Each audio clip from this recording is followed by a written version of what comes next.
Queen Camilla panics after Kate steps out wearing Diana's most treasured heirlooms. The atmosphere within the British royal family is beginning to shift, and at the heart of this swirling storm of controversy are two of the most powerful women inside Buckingham Palace, Catherine, Princess of Wales, and Queen Camilla. One is the symbol of a new royal generation, graceful, discreet, but full of strength. The other is a figure of decades-long controversy, once seen as the intruder in Princess Diana's life. On the surface, their relationship appears civil, but what's unfolding behind the velvet curtains suggests an undercurrent of silent upheaval. Numerous sources from inside Kensington Palace have leaked reports that Catherine is no longer staying neutral.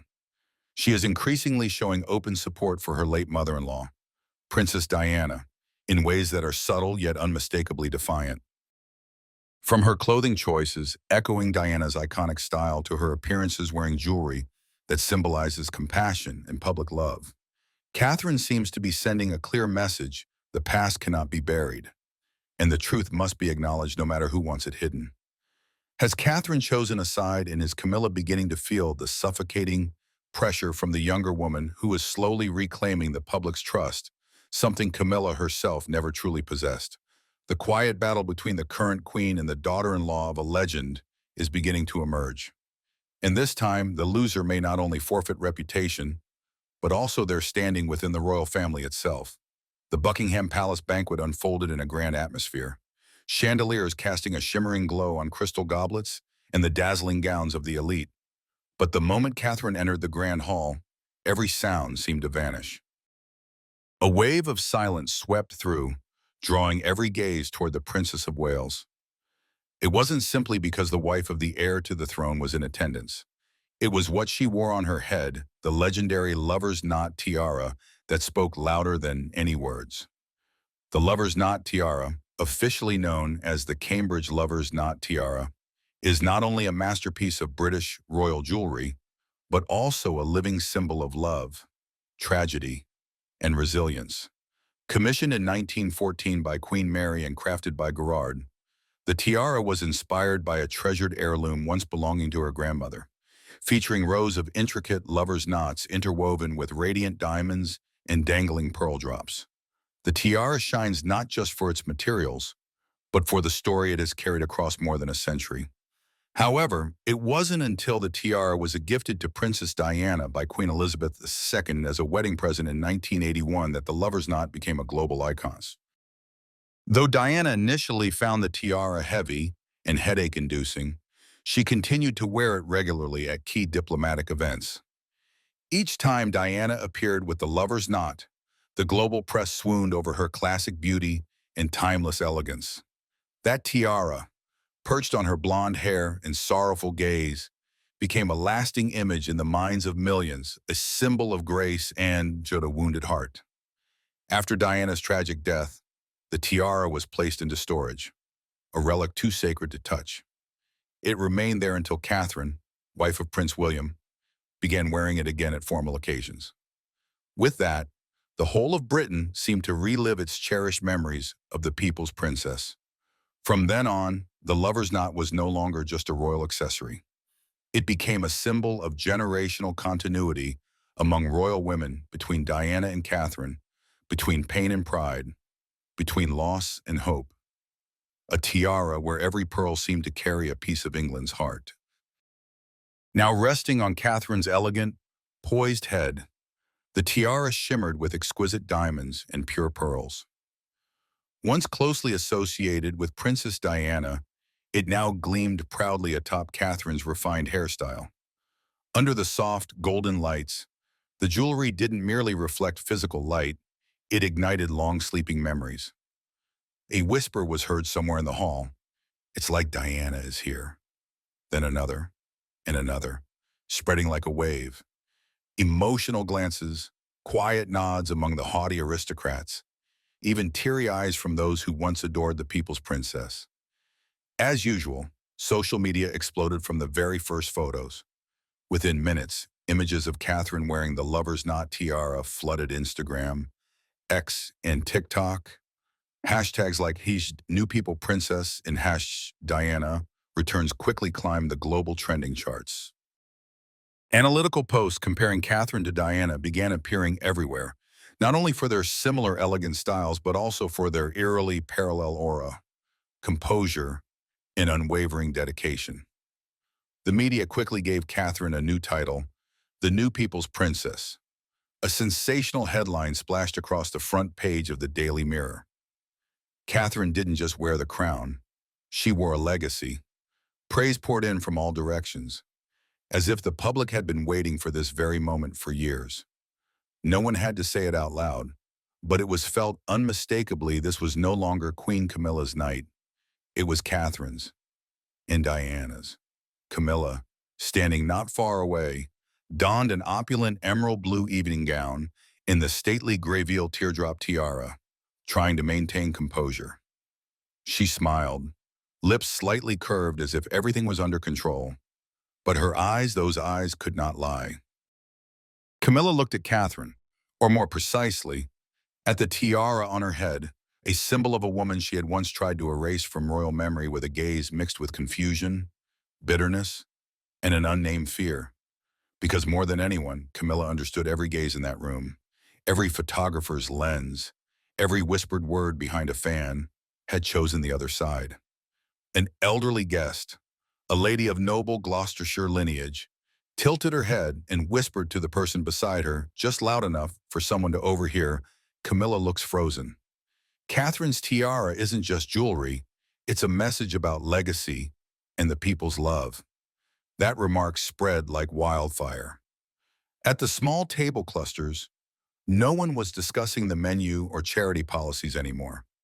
They were talking about Diana, about Catherine, and about how a once historic artifact, the lover's knot, had returned not as a relic locked in a glass case, but as a vivid reminder that the public's heart had never truly forgotten the woman who died so tragically.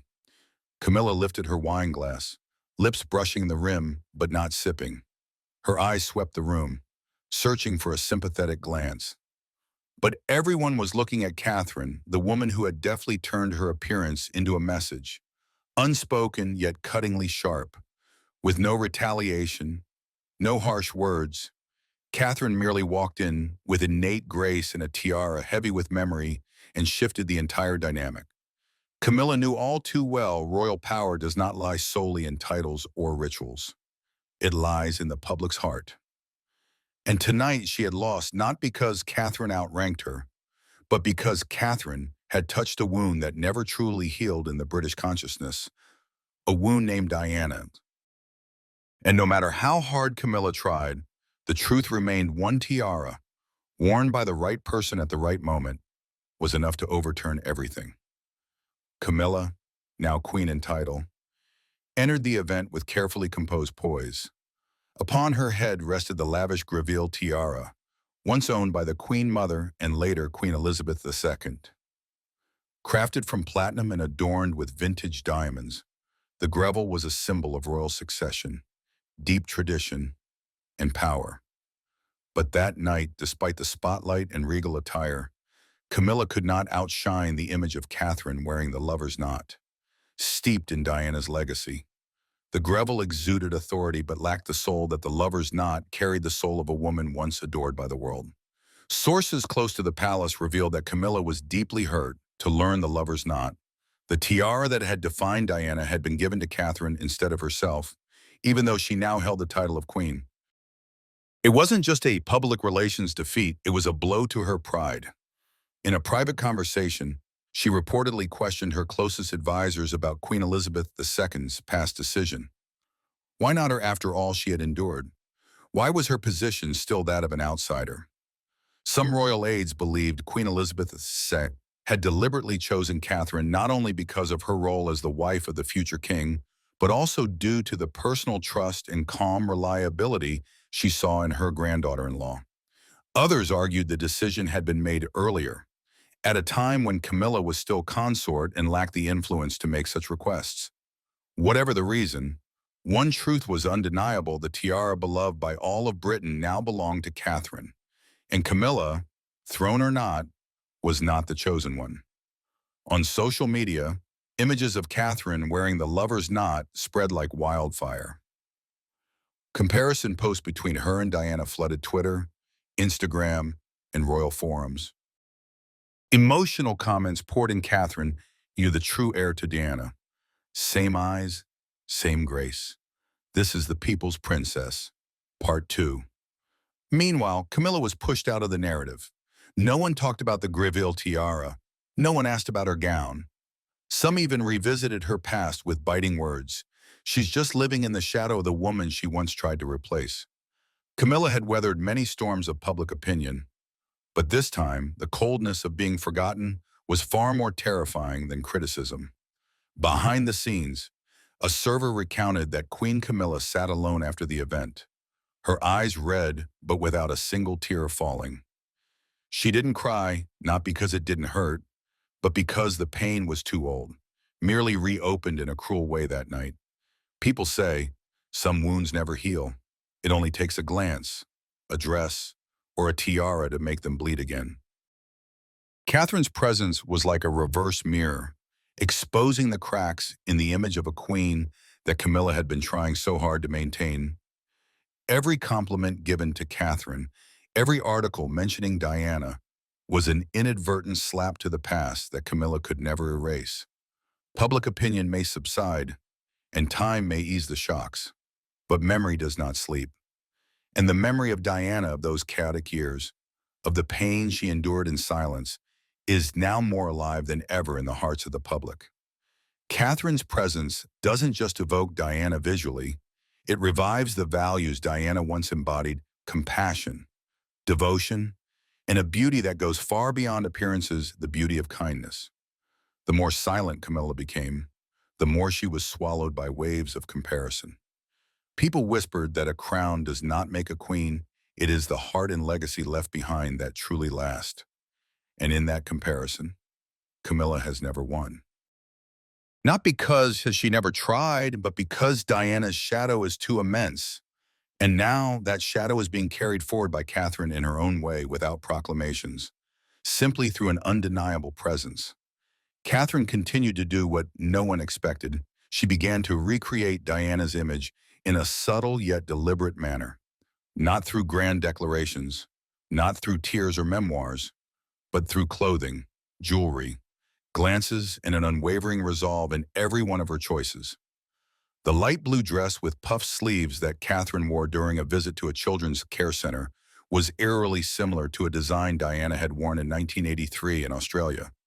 Though modernized slightly, the silhouette, the color tone, even the softly curled hairstyle accompanying it, made people shiver. A photo of the two women, one from the past, one from the present, placed side by side on the front pages of numerous international newspapers. The headline could not have been clearer: Catherine is living in Diana's legacy. It didn't stop there. On a royal tour in Pakistan, Catherine chose a turquoise shalwar kameez, the exact same style Diana had worn during her 1996 visit. No one believed it was a coincidence, and no one thought it was unconscious. Catherine knew exactly what she was doing. She knew that every public appearance was a visual declaration. And she had chosen that declaration to be, Diana never disappeared. More and more, Catherine began wearing jewelry once owned by Diana, as if they were talismans. The giant blue sapphire ring, the legendary engagement ring Diana once wore, now constantly adorns Catherine's hand at major events.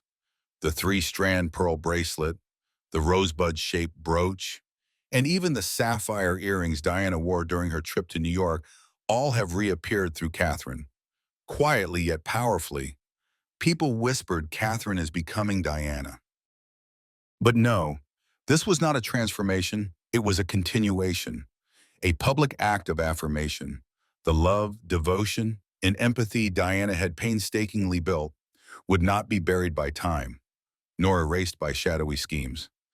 Catherine, in what seemed like passive gentleness, was in fact staging a silent rebellion against the very forces that once broke Diana's heart. And in that rebellion, Camilla was the first to feel shaken. Royal experts began to analyze, was this a carefully crafted image strategy by Catherine to strengthen her position before becoming queen? Or was it simply a heartfelt empathy for the late mother-in-law she never had the chance to meet? But regardless of the reason, the impact was undeniable. Each time Catherine appeared with one of Diana's visual legacies, Camilla felt herself pushed further away from the public's heart. And perhaps that was precisely what made the current queen feel the most insecure. A close source within Kensington Palace revealed that Camilla once blurted out, "She is living Diana's life." That remark, seemingly a mere observation, actually signaled the gnawing anxiety eating away at Camilla every day, namely, that even if she sits on the throne, she can never have the affection Diana once had.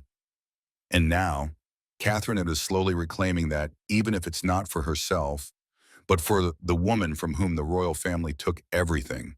Social media erupts every time Catherine wears a dress in Diana's style. Posts titled "Diana would be proud" or "The true heir to Diana's legacy" flood Twitter, Instagram, and TikTok. Fans have even created a slew of new hashtags such as #Princess of Hearts Reborn and #Legacy in Style. Some comments call out Camilla directly. One wears the crown, the other wears the memory, and memories always win.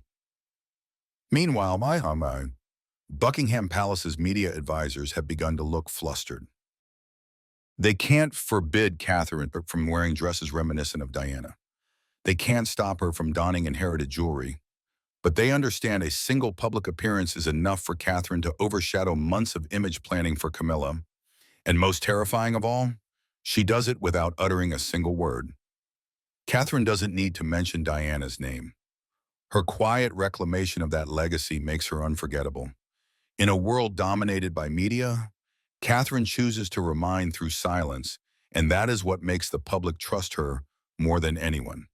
Public opinion may calm, but memory never sleeps. And the quieter it gets, the more the shadows of the past emerge. Especially when that shadow bears the name Diana, a woman who was betrayed, ostracized, but never forgotten. Whenever Catherine appears wearing a piece of jewelry, a style of dress, or even a gesture that evokes Diana, public discourse turns back to a question that the royal family has long avoided: how deserving is Camilla of what she has in the eyes of many? Camilla being called queen even in name with the qualifier, consort, is a bitter compromise of history. A woman once considered the third party in a royal marriage, despised by the public for decades, now sits on the throne, wears a crown, and smiles at crowds as if no tears were ever shed for her. For the majority, that is not only hard to accept, it is a profound insult to moral values, loyalty, and the unfinished wounds of the British monarchy. Nothing is more ironic than the woman once labeled the third party now standing sidelined under the spotlight of the very wife she once came between. And while Catherine is increasingly celebrated as the rightful heir to Diana's legacy, Camilla is pushed to the background, where whispers and suspicious glances rain down like relentless winter storms. Many believe that Diana may have left the world, but she never left the public's heart. And that love, that regret, has been tapped into and honored by Catherine, in ways no one expected, quietly yet sharply, gently yet resolutely. While Camilla tries to rise with a crown and a title, Catherine merely needs Diana's necklace to stir the hearts of all England.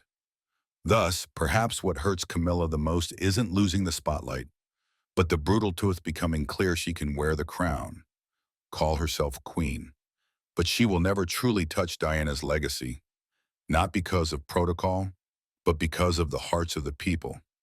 Diana didn't leave a throne or a grand palace. Her legacy is indescribable and cannot be measured in diamonds or gold.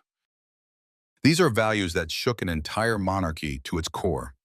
It's the gaze of a mother holding her sons amid a sea of cameras, yet still leaning down to comfort an AIDS patient on a street corner.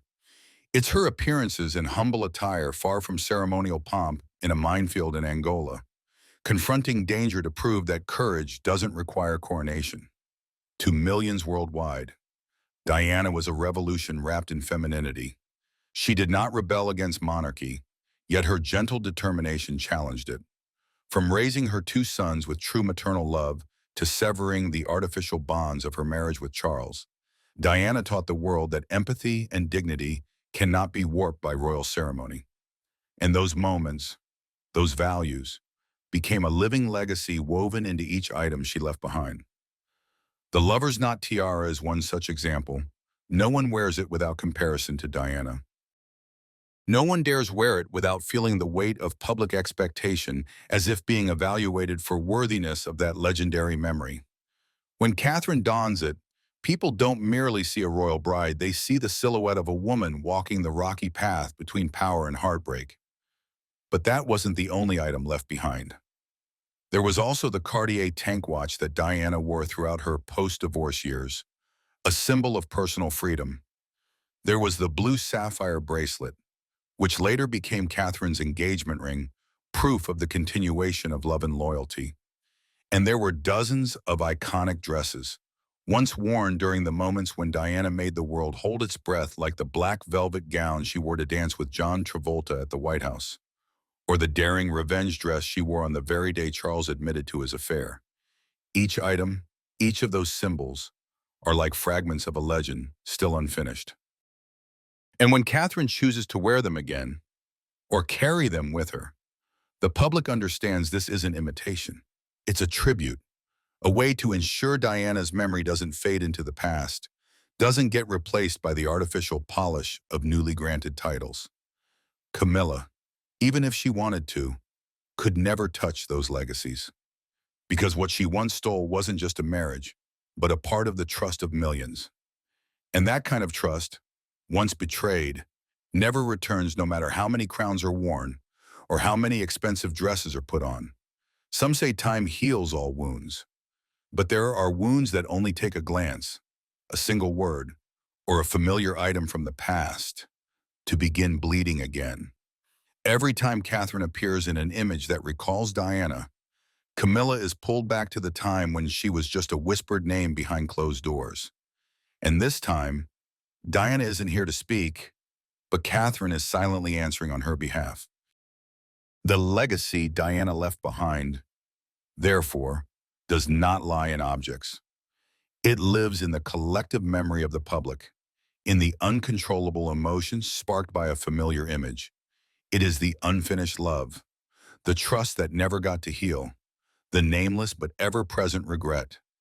And precisely because it cannot be grasped, it becomes immortal.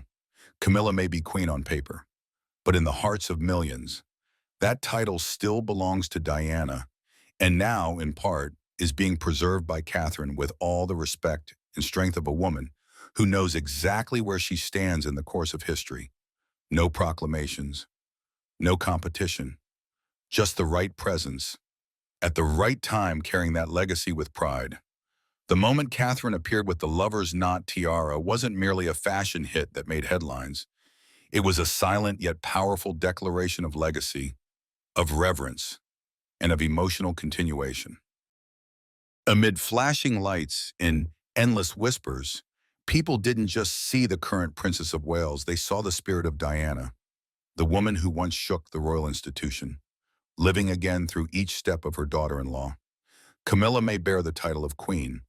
She has the throne, the crown, the status legitimized by ancient rituals. But she cannot possess what Diana once held and what Catherine is gradually reclaiming the heart of the public. And in that moment when the lover's knot returned in a blaze of recognition, one truth became clearer than ever: power can be granted, but love cannot be forced. Catherine, through her composure, grace, and sincere reverence for her late mother-in-law, has shown that a crown is not made of diamonds and gold alone. It is forged from memory, from respect, and from enduring values. How did you feel when Catherine wore the lover's knot tiara? Can she continue and revive Diana's legacy?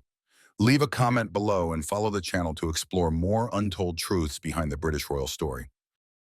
Story.